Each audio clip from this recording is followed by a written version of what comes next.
Você já se auto-sabotou? Vive em relacionamentos complicados? Segue entre tapas e beijos com a sua família? Já esteve perdido em algum momento na sua carreira? Você não está sozinho. Em Psicologia Sincera, eu, Ana Luísa, e eu, Ana Tereza, vamos comentar os mais diversos assuntos do nosso cotidiano, sempre com uma opinião sincera. Pode ser que você se identifique ou não com as nossas análises e reflexões. Mas aí você vê se a carapuça serviu. E aí, gente, bem-vindos a mais um episódio do podcast Psicologia Sincera. Hoje nós vamos trazer histórias de ouvinte, que é aquele quadro que vocês conhecem bastante. A gente sempre tenta fazer 2 episódios por mês com as histórias que vocês mandam pra gente dar uma orientada, dar uma comentada sobre o que a gente acha. E nessas histórias são vocês mesmos que mandam, então vocês sabem que essas histórias vão vir pro podcast uma hora ou outra. E outra coisa que é muito importante focar é que todas as histórias são mandadas em anônimo. Então, você nunca vai saber quem é que mandou aqui a história para o podcast. Da mesma forma que quando a história tem algum nome, ou fala de alguém, algum parente, algum amigo, a gente sempre faz questão de mudar esse nome. Seja o ouvinte já tenha mudado, a gente muda de novo, não tem problema, porque o importante é o foco na história e não em expor ninguém aqui dentro. E acaba que a gente recebe muitas histórias de muitos temas, então tem algumas histórias que meio que não se encaixam com outras, a gente vai falar coisas muito diferentes. Então a gente sempre tenta juntar histórias com temas muito parecidos. E no tema de hoje a gente vai falar sobre relacionamentos familiares. A gente sabe que está sendo um showzinho de vocês. E esse episódio é assim até mais especial, porque a gente está juntando histórias de irmãs. Então são 2 perspectivas sobre uma mesma família que não está muito boa. Então eu acho que esse episódio vai ser muito interessante, que a gente sempre frisa que a gente comenta de acordo com as informações que a gente tem. E nesse episódio a gente vai ter mais informação ainda para comentar sobre uma história. Então eu acho que isso vai ser super interessante. Então se você gostou do quadro, ficou interessado, vai continuar ouvindo a gente, e você quiser também compartilhar a sua própria história, manda lá pro nosso e-mail do podcast psicologiasincera@gmail.com. Vocês também podem mandar pro nosso direct no Instagram, que a gente está aceitando, que é o @podcast Psicologia Sincera. E é isso, gente. Então a gente vai começar a ler a primeira história aqui e depois quero saber a opinião de vocês sobre tudo que a gente vai falar. Então a Ana Luísa vai ler a primeira história. Oi, gente. Simbora que essa tá tensa. Oi, meninas! Gostaria de pedir para vocês fazerem um episódio sobre inversão de papéis na família. Eu vou mandar a minha história para vocês. Meus pais nunca tiveram um casamento bom, sempre brigaram muito e quase se separaram várias vezes. Quando eu era criança, não percebia que meu pai era abusivo e machista, mas conforme fui crescendo e percebendo isso, fui começando a discordar das atitudes deles. Ele e meu irmão mais velho não se davam bem, mas depois que eu e minha irmã passamos a discordar da forma como ele agia, isso fez com que ele não gostasse mais de mim e da minha irmã. A gente dizia que o jeito que ele tratava minha mãe não estava certo, nem o jeito que ele tratava a gente. Isso fez com que ele chegasse ao ponto de não considerar eu e minha irmã mais como suas filhas. Detalhe, moramos na mesma casa. Ele considera apenas meu irmão mais velho e a mais nova como filhos, enquanto eu e minha irmã, que somos as do meio, nos tornamos o bode expiatório da família. Eu tentei procurar ajuda psicológica, mas não tenho dinheiro. Aí vem a inversão de papéis na família. Meu pai ficou com problemas de saúde e foi demitido. Ele não trabalha mais atualmente há uns 6 anos, mais ou menos, e meu irmão tem quase 30 anos e não paga uma conta. Minha mãe e minha irmã trabalham em uma loja de moda, que é negócio da família, que ela e meu pai montaram. E eu fui escolhida para tomar conta da casa e da minha irmã mais nova. Para mim, isso é difícil porque eu sempre quis trabalhar fora, mas na época em que ele não falava comigo, detalhe, não nos falamos há uns 3 anos, meu pai dizia que eu já ajudava a família limpando a casa. Aos poucos eu comecei a ajudar no almoço, e quando eu fui ver, eu estava fazendo a janta porque meu pai reclama que a minha mãe fazia tarde e eu queria fazer cedo para ele parar de reclamar. Mas aí quando eu fui ver, eu passei a fazer o almoço todos os dias para 6 pessoas, comecei a fazer a janta todos os dias e a casa se tornou minha. Tudo que some as pessoas vêm até a mim. Se algo não está limpo, a culpa é minha. Se a casa está bagunçada, mesmo depois de eu ter passado o dia todo limpando, então a culpa é minha. Tenho 24 anos e sinto que a minha vida é de uma mulher casada com filhos, sendo que nem casar eu quero. Para mim é difícil, porque já joguei várias indiretas para minha mãe, mas ela nem percebe. Eu tento ajudar na loja, mas quase não tenho tempo. É muito serviço para uma pessoa só e eu me sinto sobrecarregada. Me identifico mais com mulheres que falam sobre o lar do que com jovens da minha idade. O que eu faço? Já tentei me desprender de fazer as coisas, mas se eu não faço a janta, ninguém faz. Se eu não limpo, ninguém limpa. E eu, de certa forma, criei uma dependência. Eu quero aos poucos sair dessa, mas eu me sinto presa. Virou minha responsabilidade. Sinto que meu pai, não trabalhando, jogou o peso para minha mãe e minha irmã também, e que a minha mãe jogou o peso para mim. É um efeito dominó. Gente, muito tenso, né? É uma história assim muito difícil, parece uma situação de vida muito difícil. Sim. Quando ela fala que ela se sente presa, me passa muita impressão que ela não tem opção. É assim, vai ser isso, vai durar a vida inteira e ela vai ter que cuidar da casa e ela vai ser dependente da família. E é muito difícil quando a gente trabalha, né, com uma vida e com situações que a gente só tem uma opção. Uma coisa que eu queria assim instigar na ouvinte, né, que mandou a história, é de que realmente você só tem uma opção. Talvez as outras opções sejam bem mais difíceis, que exijam decisões muito mais difíceis de serem tomadas. Mas será que só existe mesmo uma opção? Você até chegou a falar, né, que você mandou indiretas para sua mãe, e essa foi uma parte assim que para mim eu já liguei a anteninha aqui de psicóloga, porque quando a gente não verbaliza claramente para o outro o que a gente quer, o outro não tem como saber. Então, se a gente não fala, olha, eu não quero mais cuidar da casa, eu não me sinto bem nessa situação, eu não me sinto bem do meu pai não estar falando comigo, não me sinto bem, enfim, de uma série de coisas, o outro não tem como saber. A gente pode até jogar uma indireta ou outra. Tem pessoas que são mais empáticas, né, que percebem mais o outro e notam. Só que tem muita gente que não tem essa facilidade em prestar atenção nos outros. E essas pessoas a gente meio que precisa mostrar o caminho das pedras para elas, no sentido de não gosto disso, gosto disso. Você tem que falar mais explicitamente. Sim, mas uma coisa que eu também fiquei pensando, Ana, e que, assim, eu acho que depende muito do contexto, depende tanto de tantas coisas, né? A gente até recebeu uma história com bastante informações, mas eu fiquei pensando, assim, concordo super com o que você falou de é importante a gente falar claramente quando alguma coisa nos incomoda, quando alguma coisa tá passando do nosso limite.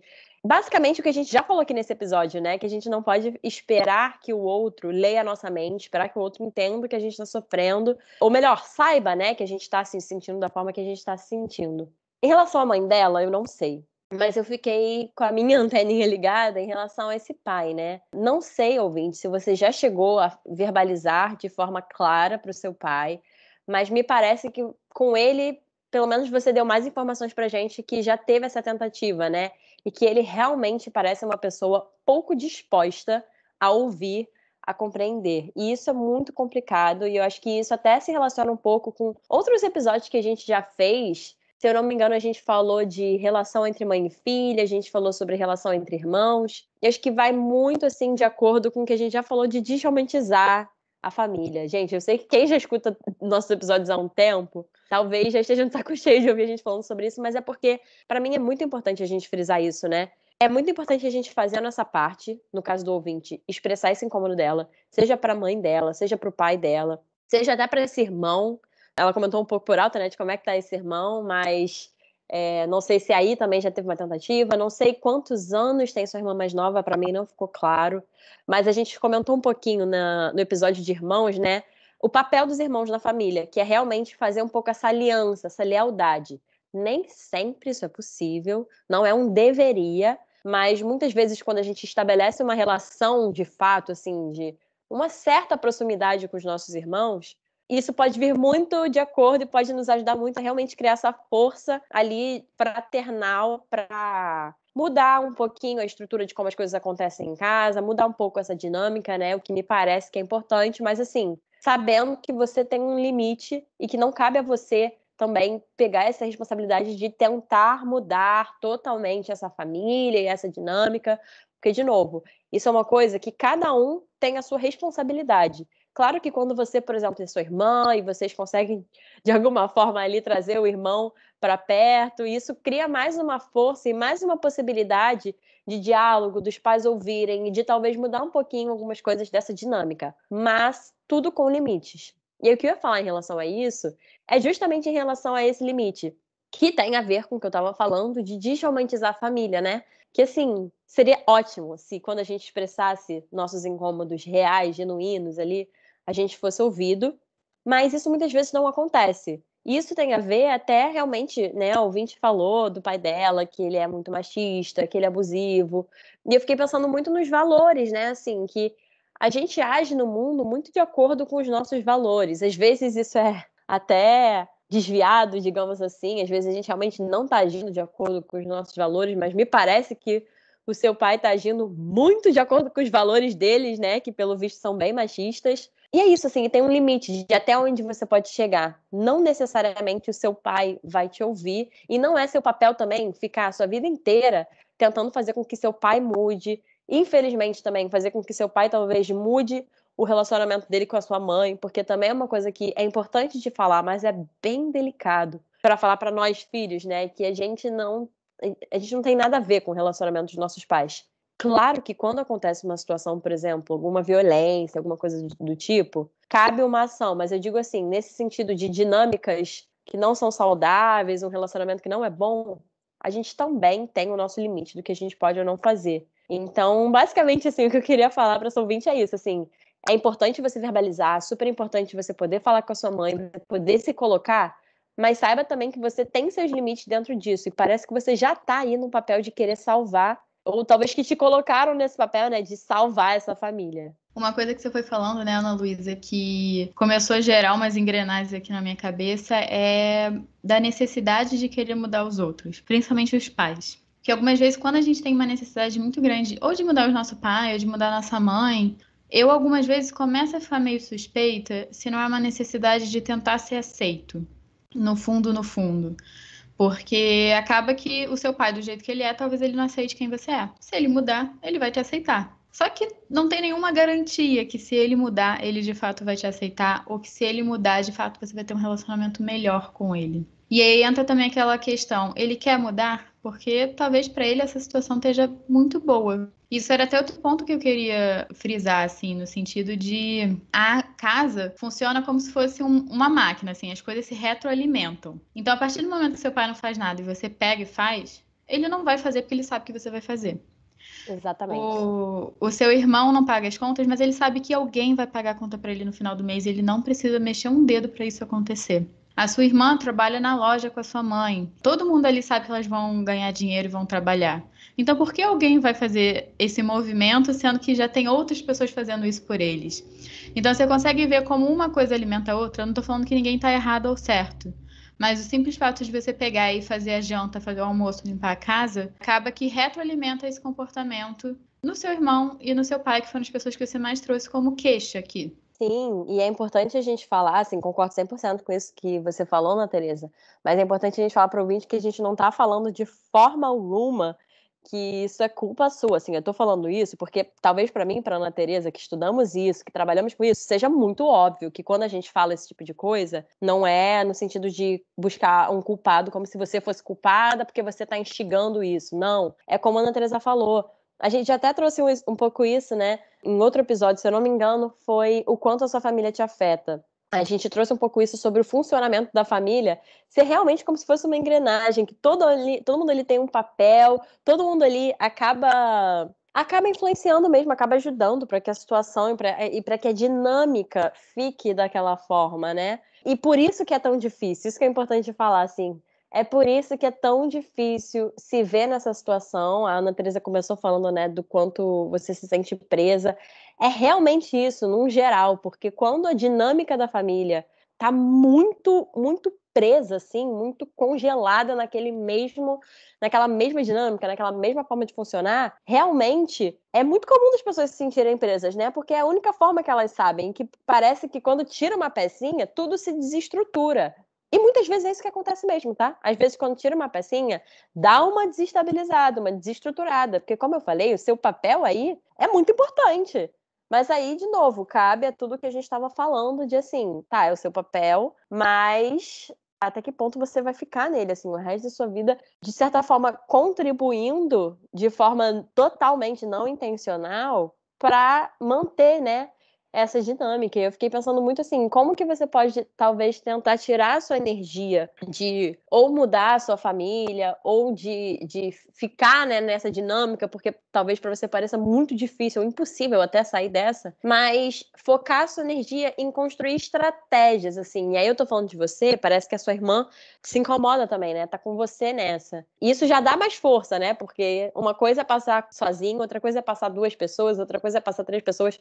Quanto mais pessoas pessoas, mais forte isso vai ficando. E até pensando agora no que eu tô falando, parece que se a gente fosse pensar em sentido de força, né, de ação e reação, a força tá muito contra vocês, porque pensando em número de membros, né, teoricamente são 4 pessoas versus, entre muitas aspas, 2 pessoas. Então faz sentido que esteja tão pesado e que você esteja se sentindo presa. E uma coisa que eu fiquei pensando também, que também tem a ver com o que a Ana Teresa estava falando, é disso mesmo, de mudar a família de expectativas. E eu tô falando isso, gente, mas eu me identifico, assim, é muito difícil a gente chegar meio que no fundo, assim, da questão de entender e aceitar que a nossa família muitas vezes não vai ser como a gente quer que ela seja e não vai ser muitas vezes o ideal que vem dentro de família, né? Porque se a família é um lugar onde, teoricamente, todo mundo se ama, todo mundo tem que se aceitar, todo mundo tem que se ajudar, que a gente é vendida essa ideia, né, de um amor incondicional, para desconstruir essa ideia de que talvez você faça parte de uma família que não está dentro dessas expectativas que são muito da sociedade e que a gente acaba, de certa forma, introjetando. Quando eu falo introjetando, é tomando pra gente, né? Tomando como verdade. É muito complicado, é uma coisa assim que requer um trabalhinho um dia após o outro, de entender e chegar nessa aceitação, né? E que eu achei brilhante o que a Ana Teresa falou, porque é uma aceitação mútua, né? De que talvez esse movimento de querer mudar a família seja muito a partir de um lugar de você querer a aceitação deles, mas ao mesmo tempo você também não aceita. E tudo bem, tá? Assim, é difícil mesmo. De novo, não tô falando isso pra culpar, porque me identifico muito com algumas partes da sua história, mas enfim, é muito interessante como a aceitação, no geral, tá muito presente, né, assim, nessa história. E uma coisa que eu tava falando com a Ana Teresa antes da gente começar a gravar, voltando pro que eu tava falando dos seus limites, é lidar com a impotência que a gente tem diante da nossa família. Eu já ouvi isso da minha psicóloga em terapia, que a minha família, e eu vou falar de mim, mas quem se identificar, né, tome pra você, se fizer sentido. A minha família, ela tá aqui desde muito antes de mim. A nossa família, ela existe, gente, ó, há muito tempo, porque tem os nossos pais, tem os nossos avós, tem os nossos bisavós, aí tataravós, enfim, e o ciclo vai indo. Então, é muito pesado a gente tentar tomar pra gente essa carga, esse peso de querer mudar uma coisa que já existia muito, muito, muito antes da gente. Às vezes as pessoas mudam, mas elas mudam porque elas querem, elas mudam a partir delas. Então, de novo, eu diria para você focar muito a sua energia realmente na sua vida. Claro que aos poucos, não dá para falar que seria uma coisa assim, do dia para a noite, porque claramente tem a questão, né? A gente vive numa sociedade que o dinheiro é muito importante. Então, como é que você vai simplesmente sair de casa e sem dinheiro e sem um trabalho? Mas assim, é você um passinho atrás do outro, já entendendo o que você precisaria fazer por você para você sair um pouquinho dessa. E isso que a Ana Luísa tá falando é super importante, que você não simplesmente vai chegar e jogar tudo pro alto, chegar pra sua família e falar, problema é de vocês que se virem. Porque você diz que até a condição da sua família também não permite isso, e tá tudo bem, mas você diz que você quer viver uma vida diferente. Então, como é que a gente vai fazer para criar passos para você aos poucos sair desse lugar? Porque vai ser um passo de cada vez, a gente não simplesmente vai chegar, você vai acordar em outro lugar. Mas você falou que você tem 24 anos. E quando você fala que você praticamente tem uma vida de uma mulher casada com filhos, eu fico pensando quais são os sonhos e metas de vida que você está deixando de viver para viver em prol da sua família. E eu acho que isso também tem que ser muito importante. Não tem problema nenhum você cuidar da sua família, mas quando isso te anula, eu acho que precisa ser visto, até para ser equilibrado. Então você me diz que no atual momento você está se sentindo anulada, você está se sentindo sobrecarregada, e tá tudo bem se você começar a construir relacionamentos diferentes com a sua família. Seja expressar mais para sua família o que você está sentindo, seja você começar fazendo menos coisa em casa. Eu não sei, eu realmente, se você estivesse em terapia comigo, a gente iria analisar uma série de fatores para a gente começar a fazer planos de ação. O que é que eu vou fazer para eu começar a sair dessa, né? Para ver dentro da sua situação de vida, na sua situação socioeconômica, o que é possível. Até porque, por exemplo, você me diz que, pelo que eu entendi, você não faz faculdade, você não tem um curso de especialização ou algo do tipo, um ensino técnico, e tem que ver, por exemplo, se isso é algo que você quer para você, que isso abre oportunidades para o futuro e te abre possibilidades até financeiras, de você ter mais opções. Então isso tudo tem que ser visto e pensado. Então tenha certeza que existe mais opções do que você está vivendo agora. E eu queria até fechar essa história, né, falando que você falou que não tem dinheiro para uma ajuda psicológica. Eu acho que no seu caso seria algo que eu super indicaria, mas a maioria das faculdades que tem na graduação psicologia, eu digo até pela minha experiência aqui no Rio de Janeiro e em outras faculdades, normalmente eles oferecem essas faculdades um serviço gratuito ou pelo menos por um preço muito pequenininho, assim, de R$ 1, R$ 5, de atendimento psicológico. Você é normalmente atendida por estudante de graduação e você tem direito a um tempo lá de tratamento. Eu acho que é algo que valeria a pena você procurar na sua cidade, se tem faculdade, se tem graduação de psicologia, e ver quais faculdades tem disponíveis. A Ana Teresa tocou exatamente no ponto que eu ia falar, da questão da terapia. É muito difícil, assim, realmente. Muitas pessoas precisam fazer terapia e muitas vezes não têm a possibilidade financeira de pagar um psicólogo atuando na clínica particular, mas existem possibilidades, e existem mesmo. O que eu ia falar, na verdade, era a mesma coisa que a Ana Teresa, e até ia me dispor a falar para você, ouvinte, que a gente pode até conversar depois desse episódio, ou enfim, ali na nossa DM, que é onde você mandou, para você falar onde você mora e tal, e a gente talvez te ajudar a encontrar, né? O Google tá aí para isso. Hoje em dia a gente acha qualquer coisa assim no Google, e a gente pode até ajudar você nesse caso, né, a achar na sua cidade, onde você mora, um lugar que ofereça esse tipo de atendimento, assim, e ele existe, gente. Agora falando para o ouvinte e para todo mundo que está escutando e que talvez não tenha essa noção, né, desse tipo de serviço. Eu e a Ana Teresa, a gente tem bastante referência de lugares aqui no Rio de Janeiro, né, que é onde a gente mora.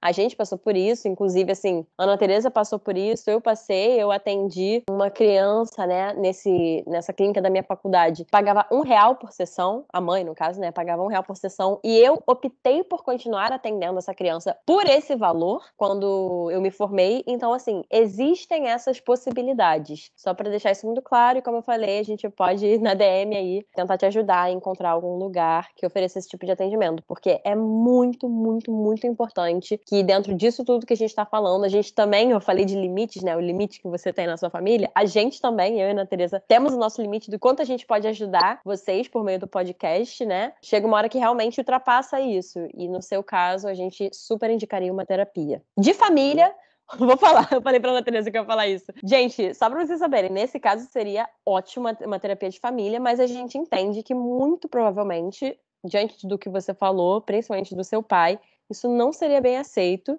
Então, na melhor das possibilidades, uma terapia para você e para sua irmã, possivelmente. E é isso, concordo com tudo. Então, vou ler a segunda história aqui, que aí a gente vai ter mais informação e a gente talvez consiga falar mais coisas sobre a situação dessa família. Prazer, meninas, sou Amanda, tenho 23 anos e moro no interior de São Paulo. Minha irmã Ângela fez um meio que relato sobre a nossa vida em uma família bem disfuncional. É bem complexo de explicar as coisas, mas vamos lá. Meu pai nunca foi um pai no sentido da palavra e nem um bom marido. Conforme fomos crescendo, começamos a perceber que meu pai era abusivo e mega machista. Ele ficou doente quando eu e a Ângela tínhamos uns 12 ou 13 anos. Nós temos uma loja de família e quando meu pai ficou doente, parou de trabalhar. Quando éramos bem novinhas, minha mãe saía para levar ele no médico quase todos os dias e me deixava sozinha na loja. A loja quase faliu, porque eu não sabia nada da loja. Então acabei passando vários perrengues e muitos problemas financeiros nessa época por minha mãe levar vários calotes. E a Ângela acabou que ficava em casa, limpando e arrumando tudo.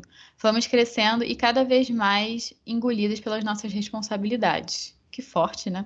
Aos poucos, sem a gente perceber, a responsabilidade da loja começou a ser praticamente toda minha, que é o único meio de sustento de toda a minha família até hoje. Meu pai foi mandado embora quando ficou doente e não trabalhou mais. E meu irmão, de 30 anos, é um folgado. Mais pra frente eu explico mais sobre ele. Então comecei a cuidar de muitas responsabilidades na loja enquanto estudava e trabalhava. E a Ângela também trabalhava em casa, limpando e cozinhando para 6 pessoas sozinha. Até hoje ficou imposto isso, que eu trabalho na loja com toda a responsabilidade do sustento da família, o que é bem estressante e desafiador. E minha mãe trabalha comigo na loja, mas ela tem diversos problemas de saúde como resultado da vida dela com meu pai. Ela não tem saúde nem disposição para trabalhar, então acaba que eu tenho que cuidar de tudo. Isso me deixa extremamente ansiosa e estressada, porque eu levo muito a sério meu trabalho na loja. Acaba que eu sinto que vivemos uma inversão de papéis. Não me sinto filha, porque desde muito cedo até hoje eu e minha irmã sempre tivemos muita responsabilidade. A Ângela faz almoço, janta e todas as tarefas do lar e eu fico o dia inteiro trabalhando na loja. Me sinto triste por não conseguir ajudar nas tarefas de casa, porque nem dou conta de todas as atividades da loja, porque é muito serviço mesmo. Sei que ela está sobrecarregada e eu também. Eu não tenho uma boa relação com meu pai e eu acho que não nos falamos há uns 2 ou 3 anos, porque não concordamos com a maneira que ele trata a gente e a minha mãe. Ele é extremamente machista e crítico. Nós não temos nenhum valor aos olhos dele. E meu irmão e meu pai ficam fazendo chacota da gente. Quando passo por ele, sou chamada de chefinha, patroa ou coisas do tipo.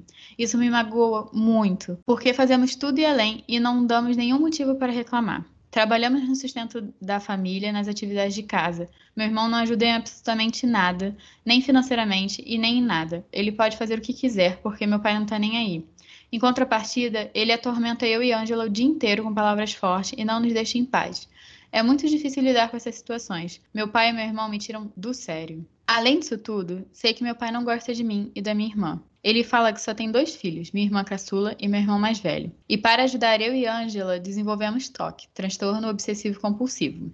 Tem dias que dá para levar, em outros é extremamente difícil. Queria aprender a lidar com tudo isso sem me afetar tanto. Eu e Ângela estamos com os projetos para ela me ajudar mais na loja e eu nas tarefas de casa. Meio que uma troca para ficar mais leve para nós duas, porque estamos no limite. Sei que minha família depende da loja para o sustento, por isso eu gostaria de lidar com isso de maneira mais leve. Aqui em casa tudo é invertido, porque somos os pais, por assim dizer. Meu pai entregou toda a responsabilidade para minha mãe e ela, por conta dos problemas de saúde, acabou deixando muitas das responsabilidades para mim e para a Ângela. O mais difícil é a ingratidão e a zombaria. Se não fosse por Deus, nós não aguentaríamos nem metade.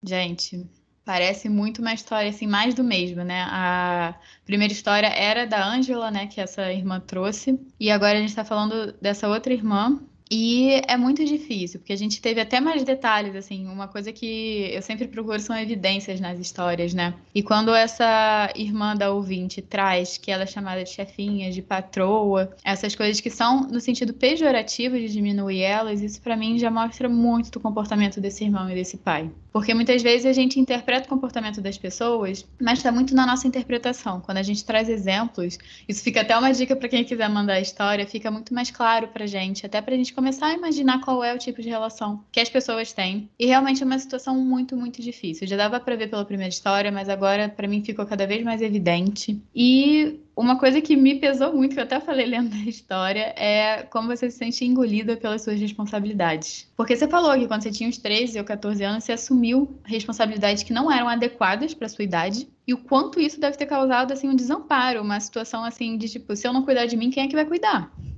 Não, eu só ia complementar que, assim, ela falou que tem 23 anos, então elas estão há 10 anos nisso. É muito tempo. E o quanto isso também não deve deixar marcas também. Porque se a gente parar para pensar, muita gente de 12, 13 anos não tem tantas responsabilidades como, por exemplo, o sustento da casa.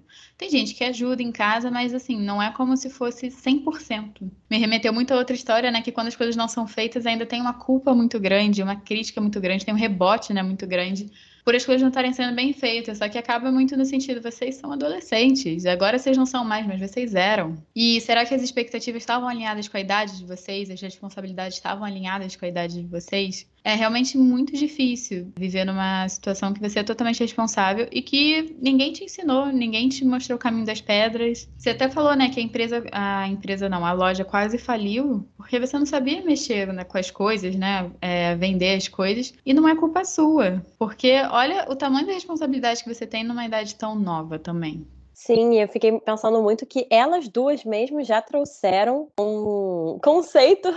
Inclusive, não sei se vocês pesquisam aí de psicologia, de terapia de família, de teoria familiar sistêmica, que a gente já trouxe um pouco aqui, que é uma das abordagens, mas elas mesmas já trouxeram um super conceito que é a inversão de papéis, né?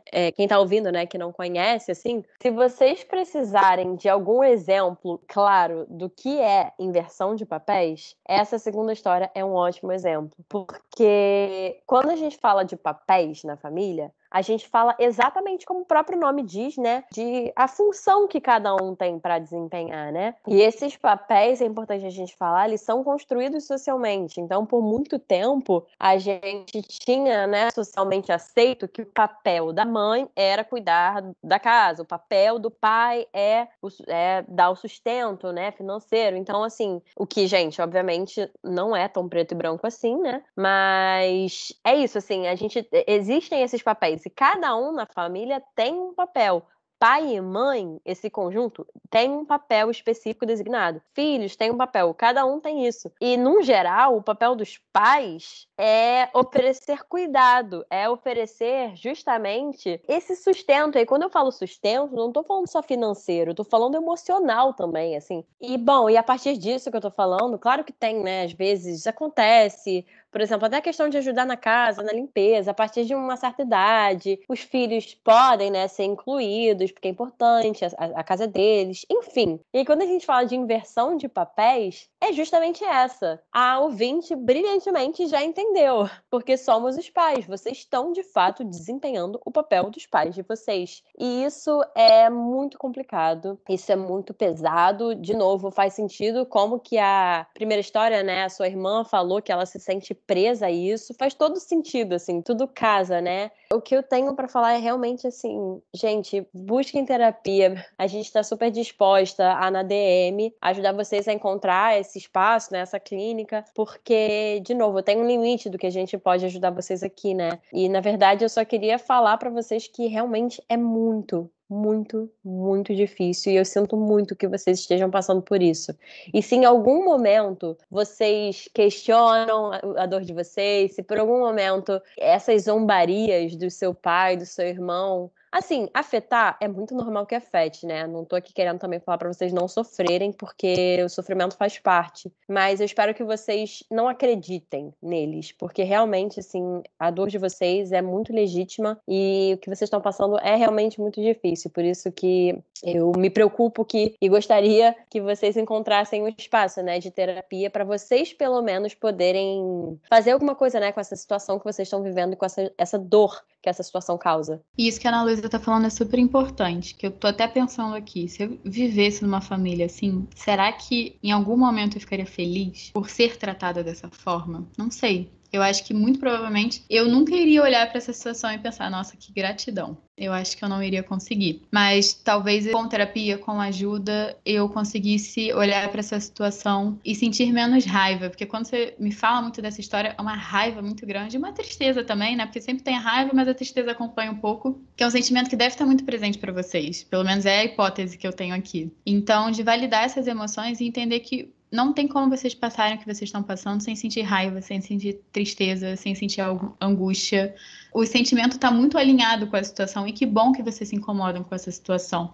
Porque são eles, né? Eu digo eles, a raiva, a tristeza, a angústia, são sentimentos que fazem a gente querer sair dessa situação, fazem a gente se mover. Quando a gente sente felicidade, a gente não quer mudar as coisas. Então, que bom que vocês estão sentindo esses sentimentos. Não quer dizer que eles são fáceis de sentir, não quer dizer que eles são agradáveis, mas são sentimentos que podem te ajudar a mudar a situação no qual vocês estão vivendo. E eu entendo que vocês têm responsabilidades, você mesmo, ouvinte dessa segunda história, diz que não tem como você simplesmente largar tudo da loja, porque todo mundo precisa desse dinheiro para ter o que comer no final do mês, mas de entender que essa responsabilidade não precisa ser só sua. Eu já acho muito legal essa parceria que vocês estão tendo, né? De uma tentar ajudar mais a outra, de uma tentar sobrecarregar menos a outra. E eu fico pensando se não tem mais pessoas para vocês chamarem para a equipe de vocês.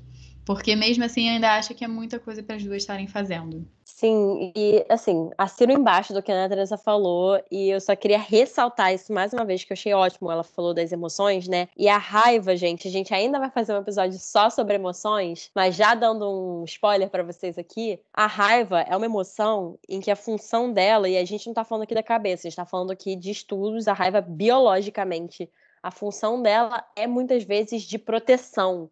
E a raiva é uma emoção que mobiliza energia, ela é mobilizadora, como a Ana Teresa falou. Muitas vezes a felicidade é boa, a gente se sente talvez uma êxtase quando a gente está feliz, mas até faz sentido a gente talvez não tentar, não fazer um movimento para mudar alguma coisa quando a gente está feliz, porque a felicidade eu acho que está muito alinhada, né, com a satisfação, enfim. Mas a raiva é de uma potência.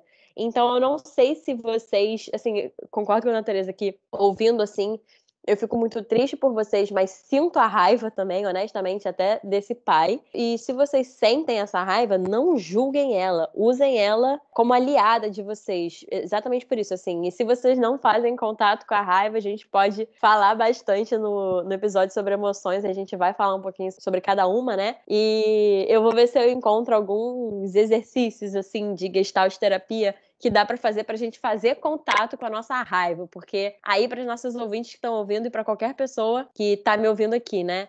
Gente, a raiva é uma emoção muito potente. E assim, quando eu tô falando de usar raiva, gente, não é simplesmente você sentir raiva e você sair matando as pessoas, não. Mas a gente tem que, né, regular isso.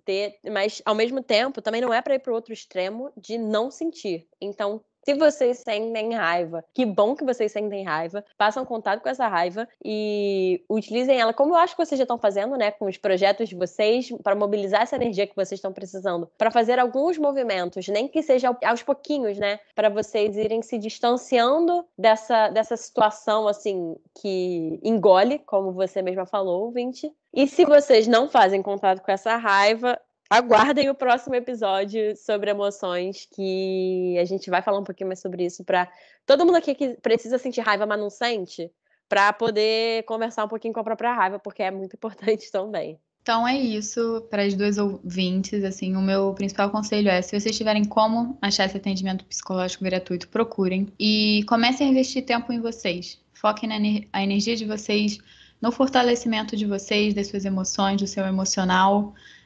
Que eu vi um pouco pelas histórias que ainda tem um investimento de energia muito grande em tentar mudar o outro, tentar mudar a visão de mundo do seu pai, tentar mudar o comportamento da sua mãe, o comportamento do seu irmão, e a gente não sabe até que ponto está dentro do nosso alcance. Na verdade, assim, normalmente mudar o outro não está dentro do nosso alcance. A gente pode só fazer pequenos ajustes, tentar impactar um pouco, mas depende muito mais se o outro quer mudar ou não. E pelo que vocês estão falando, tá todo mundo assim num lugar muito confortável. Não é confortável do sentido que tá todo mundo feliz, mas tá todo mundo meio que ganhando o que quer com a família funcionando dessa forma. Então, comecem a se questionar assim, se vocês querem desempenhar esses papéis, se vocês não querem, e como é que vocês podem sair aos poucos desses papéis e assumirem a própria vida de vocês, que parece que atualmente vocês têm vivido para sua família. Então, como é que vocês vão viver para vocês? E é isso, acho que a Ana Teresa falou maravilhosamente. E lembrando que isso claramente é uma situação que está presente há muito tempo na vida de vocês, então também não esperem. Infelizmente, não existe uma cura e uma mudança milagrosa, nem da parte de vocês, porque é isso, vocês estão há 20 e tantos anos lidando com essa situação, ou vivendo essa família da forma que é, né? Então, também para se desfazer disso, é um passinho de cada vez, é um processo. Mas é isso, como a Ana Teresa falou, acho que o mais importante é vocês focarem as energias de vocês em vocês e buscarem essa ajuda, esse atendimento psicológico. Para mim, esse é o mais importante. E esse foi o episódio de hoje, pessoal. Então, se vocês gostaram do que a gente ouviu, se fez sentido, se vocês discordarem também, sintam-se super à vontade de mandar um direct pra gente, uma mensagem, comentar na capinha do episódio, que sempre vai estar lá no feed do Instagram, que vocês podem achar no @podcast Psicologia Sincera. E vocês também podem achar o meu perfil profissional e o da Ana Luísa para ver o que a gente faz fora a Psicologia Sincera. O meu Instagram é o @psi.anacavalcante e o da Ana Luísa é @psicóloga Ana Luísa Braz, Luísa e Braz com Z. E todas essas informações vão estar aqui na descrição do episódio. E junto com o acesso para o nosso canal do Telegram, que a gente agora tem esse canal para conversar com vocês, tanto para algumas vezes pedir ajuda para vocês para escolher nome de episódios. Vocês sempre vão estar sendo informados lá de primeira mão qual vai ser o episódio da semana com antecedência. E também toda sexta-feira, ou quase toda sexta-feira, mas toda semana, nós estamos enviando áudio sobre alguma coisa que a gente pensou durante a semana, que a gente refletiu, seja eu ou seja a Ana Luísa, que a gente acha que a gente pode agregar mais do que a gente está agregando aqui no podcast. Então, todas essas informações vão estar na descrição, é só vocês clicarem no link que já vai te direcionar exatamente para a página. Até a próxima!